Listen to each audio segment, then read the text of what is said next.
Hello everyone, welcome back to our channel. ఈరోజు ఈ వీడియోలో మనం 7th క్లాస్ సోషల్కి సంబంధించిన బిట్స్ అయితే డిస్కస్ చేస్తున్నాం కదండి. సో అందులో భాగంగా ఫస్ట్ లెసన్లో ఉన్న బిట్స్ డిస్కస్ చేసాము. ఈరోజు సెకండ్ లెసన్ అడవులు అనే టాపిక్లో ఉన్న బిట్స్ డిస్కస్ చేద్దాము. దానికన్నా ముందు మీరు ఎవరైనా ఈ ఛానల్ ఫస్ట్ టైం చూసినట్టయితే సబ్స్క్రైబ్ చేసుకోండి, పక్కనే ఉన్న బెల్ ఐకాన్ని ట్యాప్ చేయండి. దీని ద్వారా నేను ఏ లేటెస్ట్ వీడియో అప్లోడ్ చేసినా అది మీ వరకు వస్తుంది. మీరు ఏ వీడియో కూడా మిస్ కాకుండా అయితే చూసేయచ్చు. అలాగే డిస్క్రిప్షన్లో యాప్ యొక్క లింక్, టెలిగ్రామ్ లింక్ ఇస్తాను. అక్కడి నుంచి మీరు ఫ్రీగా టెక్స్ట్ బుక్స్ అవి కూడా డౌన్లోడ్ చేసుకోవచ్చు. వెంటనే యాప్ డౌన్లోడ్ చేసుకోండి, టెలిగ్రామ్లో జాయిన్ అవ్వండి. ఇంకా లేట్ చేయకుండా వీడియో అయితే స్టార్ట్ చేసేద్దాం. వీడియోని అందరూ లైక్ చేసేయండి. ఫస్ట్ క్వశ్చన్ వచ్చేసి కనుక చూసుకుంటే, క్రింది వాక్యముల్లో టండ్రా శీతోష్ణ స్థితికి సంబంధించి సరికాని వాక్యం గుర్తించండి అన్నాడు. ఈ శీతోష్ణ స్థితి ఆర్కిటిక్ ఆయన రేఖా ప్రాంతాల మధ్య విస్తరించి చలి ఎక్కువగా ఉంటుంది. ఈ ప్రాంత శీతోష్ణ స్థితికి ఉత్తర రష్యా ఒక ఉదాహరణ. సో వీటిలో ఏ వాక్యం సరైనది, ఏ వాక్యం సరికానిది అనేది మనం గుర్తించాలి. సో ఇక్కడ ఏ సరికాదు, బి సరైనది, ఏ సరైనది, బి సరికాదు, ఏబి రెండు సరైనవి, ఏబి రెండు సరికానివి అని చెప్పి ఇవ్వడం జరిగింది.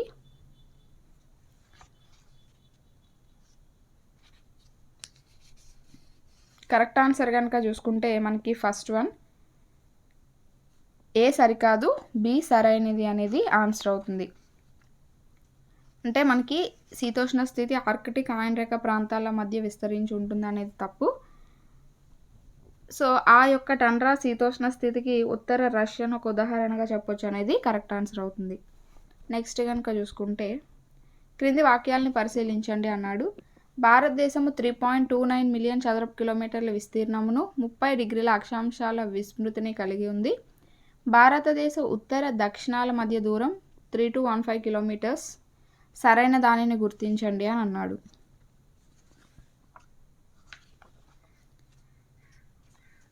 సో ఏ సరైనది, బి సరైనది, ఏ సరికాదు, బి సరైనది, ఏ బి రెండు సరికావు, ఏ సరైనది, బి సరికాదు. సో వీటిలో సరైనది ఏది అని గుర్తించమన్నాడు. కరెక్ట్ ఆన్సర్ కనుక చూసుకుంటే థర్డ్ వన్ ఏ బి రెండు కూడా సరికావు అనమాట, రెండు తప్పు స్టేట్మెంట్సే. నెక్స్ట్ క్రింది వాక్యాలను పరిశీలించండి అన్నాడు. ఎర్రచందనం కర్నూలు, చిత్తూరు జిల్లాలోని శేషాచలం అడవుల్లో పెరిగే అరుదైన వృక్షజాతి. కడప జిల్లాలోని శ్రీలంక మల్లేశ్వర అభయారణ్యంలో కలివి కోడిని చూడవచ్చు. సరైన దానిని గుర్తించమన్నాడు. సరైన వాక్యాన్ని గుర్తించమన్నారు.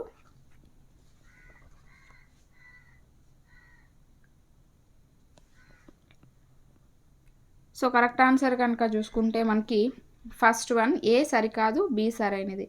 ఎర్రచందనం అనేది కర్నూలు, చిత్తూరు జిల్లాలోని శేషాచల అడవుల్లో పెరిగే అరుదైన వృక్షజాతి అనేది రాంగ్ ఆన్సర్. సో కడప జిల్లాలోని శ్రీలంక మల్లేశ్వర అభయారణ్యంలో కలివికోడి ఉంటుంది అనేది కరెక్ట్ ఆన్సర్ అనేది అవుతుంది. సో ఏ తప్పు, బి కరెక్ట్.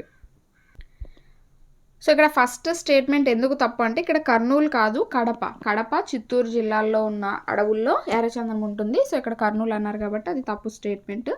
నెక్స్ట్ క్రింది అటవీ హక్కుల చట్టాలు అవి ఏర్పడిన సంవత్సరాలకు సంబంధించిన సరైన క్రమాన్ని అమర్చమన్నారు. సో అడవుల చట్టం, అడవుల పండగ, జాతీయ అటవీ విధానం, వన సంరక్షణ చట్టం, అటవీ హక్కుల చట్టం. సో వాటిని మ్యాచ్ చేయమన్నారు అన్నమాట.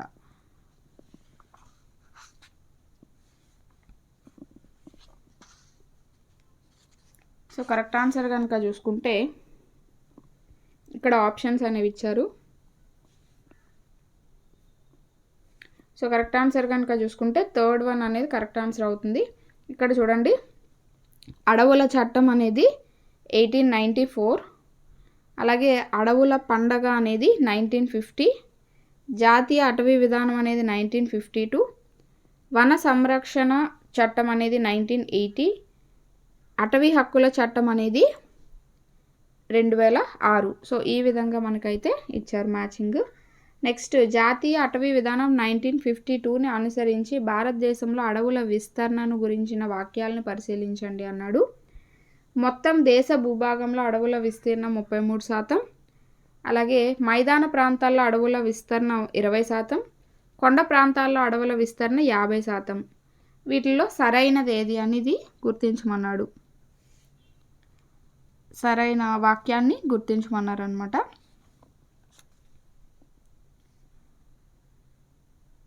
సో ఇక్కడ కరెక్ట్ ఆన్సర్ కనుక చూసుకుంటే థర్డ్ వన్ అనేది కరెక్ట్ ఆన్సర్ అవుతుంది. సి సరికాదు, ఏ బి సరైనవి. సో ఏ బి రెండు సరైనవి, సి అనేది సరికాదు. సి ఎందుకని సరికాదు అంటే ఆ కొండ ప్రాంతాల్లో అయితే మనకి 60% ఉండాలి. సో మామూలు భూభాగంలో మొత్తం భూభాగంలో 33, మైదాన ప్రాంతంలో 20%, కొండ ప్రాంతాల్లో అయితే 60% ఉండాలి. కానీ ఇక్కడ 50% అన్నారు కాబట్టి అది తప్పు. Next Indian state forest report 2019 అడవులకు సంబంధించిన వాక్యాలను పరిశీలించండి. భారతదేశంలో మొత్తము అటవీ విస్తీర్ణము 8,07,275 చదరపు కిలోమీటర్లు. మొత్తం భూభాగంలో 24.56%. ప్రపంచ అటవీ విస్తీర్ణంలో భారతదేశం 10వ స్థానంలో ఉన్నది. సో వీటిలో కరెక్ట్ ఆన్సర్ ఏది అనేది గుర్తించమన్నారు.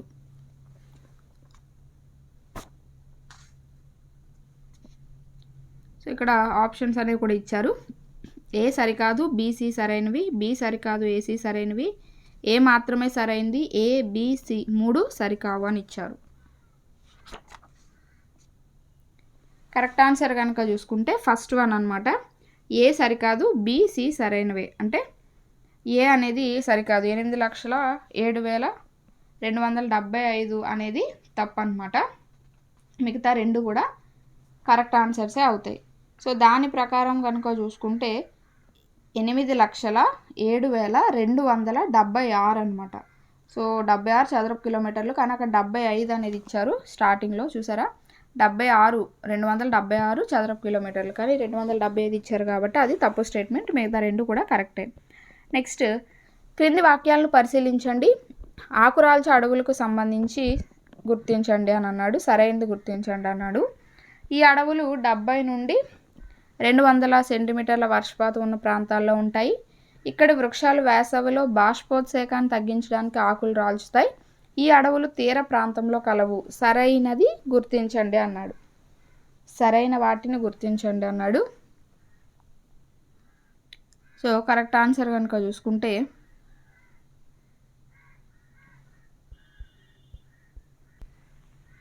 సో ఇక్కడ ఆప్షన్స్ ఏ సరైనది, బీసీ సరికావు, బి సరైనది, ఏసీ సరికావు, సి సరైనది, ఏబి సరికావు, సి సరికాదు, ఏబి సరైనది అని అన్నాడు. కరెక్ట్ ఆన్సర్ చూసుకుంటే మనకి ఫోర్త్ వన్ అనమాట, లాస్ట్ది.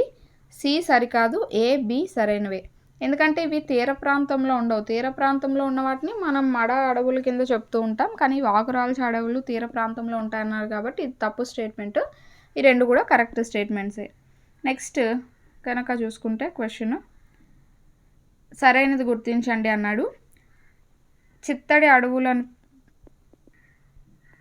సో ఇక్కడ క్వశ్చన్ కనుక చూసుకుంటే మడ అడవులకి సంబంధించి కొన్ని వాక్యాలు ఇచ్చాడు. మడ అడవుల్ని చిత్తడి అడవులను కూడా అంటారు.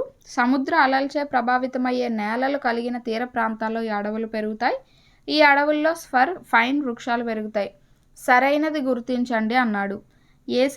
ఏబిసి 3 సరైనవే, ఏబి సరైనవి, సి సరికాదు, ఏ సరికాదు, బి సరికాదు, సి సరైనది అన్నాడు. ఏబిసి 3 కూడా ఇక్కడ ఆప్షన్ తప్పు ఉంది. ఏబి సరైనవి, సి సరికాదు అనేది ఉంటుంది. సో ఇక్కడ ఇచ్చిన ఆప్షన్స్ మనకి కనుక చూసినట్టయితే కరెక్ట్ ఆన్సర్ కనుక చూసుకుంటే సెకండ్ వన్, ఏ సరైనది, బి సరైనది, సి సరికాదు. ఎందుకంటే అక్కడ మనకి ఫర్ ఈ ఫైన్ చెట్లు అనేవి ఉండవు, కానీ అవి ఉంటాయని అన్నారు కాబట్టి ఇది మనకి తప్పు. ఏబి అనేవి కరెక్ట్ ఆన్సర్లే. ఎందుకంటే చిత్తడి అడవులను కూడా అంటారు మడ అడవుల్ని. అవి తీర ప్రాంతాల్లో పెరుగుతూ ఉంటాయి. నెక్స్ట్ మొక్కల ఆకులు ముళ్ళుగా మారి బాష్పోత్సేకాన్ని తగ్గించుకునేలా ఉంటాయి. దక్కన్ మరియు భారత్లో ఎడారి ప్రాంతంలో అడవులు ఉంటాయి. అకేషియా, బాబుల్, రేగు వృక్షాలు కలవు. పైన ఇవ్వబడిన వృక్షాలు క్రింది ఏ రకానికి చెందినవి అని అడుగుతున్నారు. కరెక్ట్ ఆన్సర్ కనుక చూసుకుంటే సో ఇక్కడ ఆప్షన్స్ అనేవి ఇచ్చారు. ఆప్షన్స్ చూసుకుంటే ఆకురాల్చ అడవులు, సతత హరిత అడవులు, ముళ్ళ మరియు పొద అడవులు, మడ లేదా తీర ప్రాంత అడవులు. కరెక్ట్ ఆన్సర్ కనుక చూసుకుంటే థర్డ్ వన్ ముళ్ళ మరియు పొద అడవులు అనేది కరెక్ట్ ఆన్సర్ అవుతుంది. నెక్స్ట్ ఇంకొక రకమైన అడవులకి సంబంధించి ఇచ్చారు. నెక్స్ట్ క్వశ్చన్ కనుక చూసుకున్నట్టయితే క్రింది వాక్యాలను పరిశీలించి భారత ప్రభుత్వ పరిపాలన సౌలభ్యం కొరకు అడవులను వర్గీకరణకు సంబంధించి సరైనది గుర్తించండి అన్నాడు. వేట, మేత వంటి కార్యకలాపాలను ప్రభుత్వం రిజర్వ్ అడవుల్లో నిషేధించింది. ఇవి ప్రభుత్వ ఆధీనంలో ఉంటాయి. ప్రత్యేక వృక్షజాలం, జంతుజాలాలను రక్షించడానికి ఏర్పాటు చేయబడ్డ అడవులు రక్షిత అడవులు. వర్గీకరించని అడవులు పశువులు మేపడానికి ఉపకరించవు. సరైనది గుర్తించండి అని అన్నాడు. ఆ మూడింట్లో సరైనది గుర్తించండి. కరెక్ట్. సో ఇక్కడ ఆప్షన్స్ కనుక చూసుకుంటే ఏ బి సరైనది, సి సరికాదు, ఏ సి సరికాదు, బి సరైనది, ఏ సరైనది, బీసీ సరికాదు, ఏ బిసి మూడు కూడా సరికావని ఇచ్చారు. సో సరైనది ఏది అని అడిగాడు కాబట్టి కరెక్ట్ ఆన్సర్ వచ్చేసి మనకి ఫస్ట్ వన్ అనేది అవుతుంది. ఏ బి రెండు కూడా సరైనవే, సి అనేది సరికాదు. నెక్స్ట్ లయన్ టైల్డ్ మకాక్ సరీసృపాలు. పైన ఇచ్చిన జంతుజాతులు క్రింది ఏ అడవుల్లో కలవు? సతత హరిత అడవులు, ఆకురాల్చ అడవులు, మడ అడవులు, పర్వత అడవులు. సో ఇక్కడ కరెక్ట్ ఆన్సర్ కనుక చూసుకుంటే ఫస్ట్ వన్ సతత హరిత అడవులు అనేవి అవుతాయి. అక్కడ మనకి లయన్ టైల్డ్ మకాక్ సరీసృపాలు అనేవి ఎక్కువగా ఉంటాయి. నెక్స్ట్ క్రింది వాక్యములను పరిశీలించండి. టైగా ప్రాంతాలకి సంబంధించి గుర్తించండి అన్నాడు. ప్రపంచంలో అధిక వాతావరణ వ్యత్యాసాలు ఉంటాయి. అతిపెద్ద ఆకురాల్చ అడవులు ఉంటాయి. ఫర్ వాణిజ్యం ఎంతో ముఖ్యమైనది. టైగా ప్రాంతం ఉత్తర కెనడాలో ఉంది. సో వీటన్నింటిలో సరైన వాక్యాన్ని గుర్తించమన్నాడు. కరెక్ట్ ఆన్సర్ కనుక చూసుకుంటే ఇక్కడ మనకి సరైనది గుర్తించండి అన్నాడు.